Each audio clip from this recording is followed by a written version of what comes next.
নমস্কার বন্ধুরা, আজকে আবারও চলে এসেছি নতুন একটি ব্লগ ভিডিও নিয়ে। আমরা সকাল সকাল বেরিয়ে পড়েছি বাইকে। এখন বাজে সকাল 6টা। আমরা যাচ্ছি অন্ডাল স্টেশন, ট্রেন ধরবো। আমরা ট্রেনে করে যাব গিয়ে জামতারা, সেখানে আছে আজকে ড্রয়িং এক্সাম। তো দুই মেয়েকে দেখে সকালে আমরা অন্ডাল স্টেশন চলে এসেছি। ট্রেনের জন্য ওয়েট করছি আমরা। আমাদের আছে অন্ডাল থেকে যোশীডি মেমো প্যাসেঞ্জার। ট্রেন চলে এসেছে, আমরা ট্রেনে উঠে পড়েছি। তো আমরা এই ট্রেনে যাব জামতারা। আর এই ট্রেনটা যায় গিয়ে ওই তপসি বারাবণী এই রুট দিয়ে। তো এই রুটে আমি কখনো যাইনি। আমরা সাধারণত আসানসোল বর্ধমান এই রুটেই গেছি। তো আজকে ফার্স্ট টাইম আমরা এই রুটে প্রথমবার যাচ্ছি। এটা হচ্ছে গিয়ে জামুরিয়ার যে শিব মন্দিরটা আছে সেটার পাশ দিয়ে আমরা যাচ্ছি। এই রুটটা পুরোটাই কলিয়ারি এলাকার ওপর দিয়ে গেছে। যতগুলো দেখলাম সব কলিয়ারি এলাকা।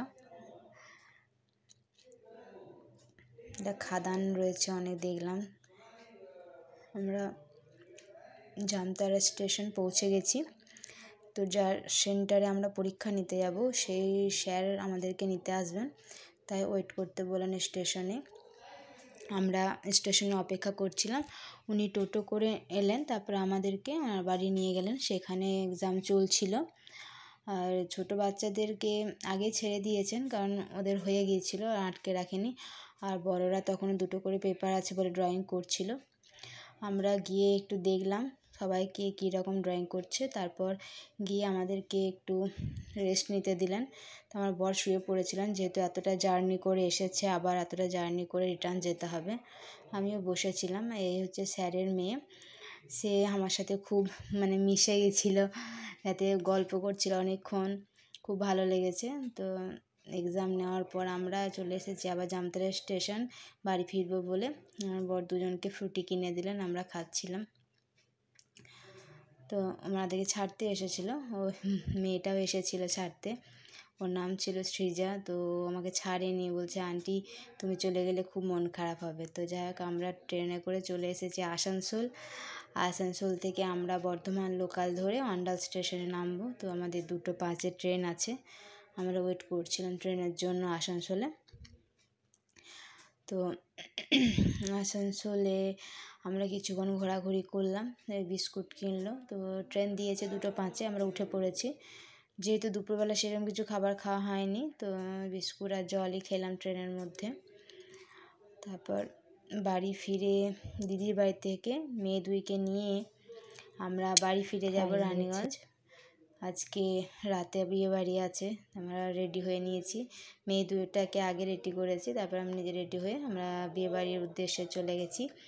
এটা ছিল তার বাংলাতে স্পোর্টস অ্যাসেম্বলিতে আয়োজন করেছিল বিয়ে বাড়ি, বিশাল বড় লনের মধ্যে। আমরা পৌঁছে গেছি। এবার কনের কাছে গেলাম। আমার বড় মেয়ে বারবি, ও গিফটটা দেবে।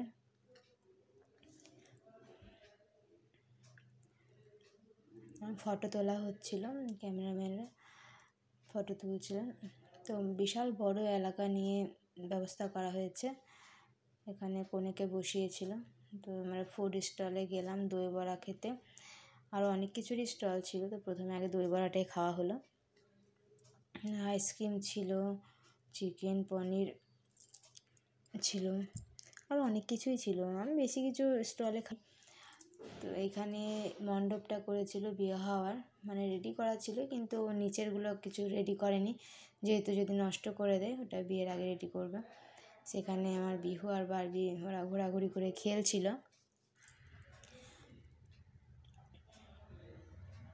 অনেকেই এখানে ফটো তুলতে এসেছিলো, যেহেতু ওই সাইডে যেখানে কনেকে বসিয়েছে খাওয়া দাওয়া হচ্ছে সেদিকটা বেশি ভিড়, আর এই দিকটা ফাঁকা, এটা ছিল অপোজিট সাইডে।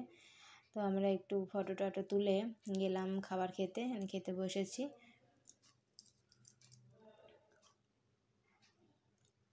বিশাল আয়োজন করা হয়েছিল। তো খাওয়া দাওয়া করার পর আমরা ভাবলাম বাড়ি চলে আসবো, কিন্তু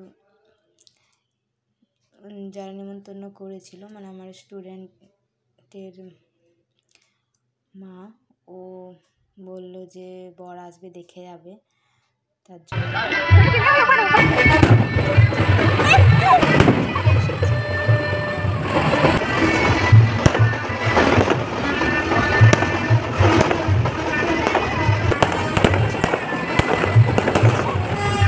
ভিড়।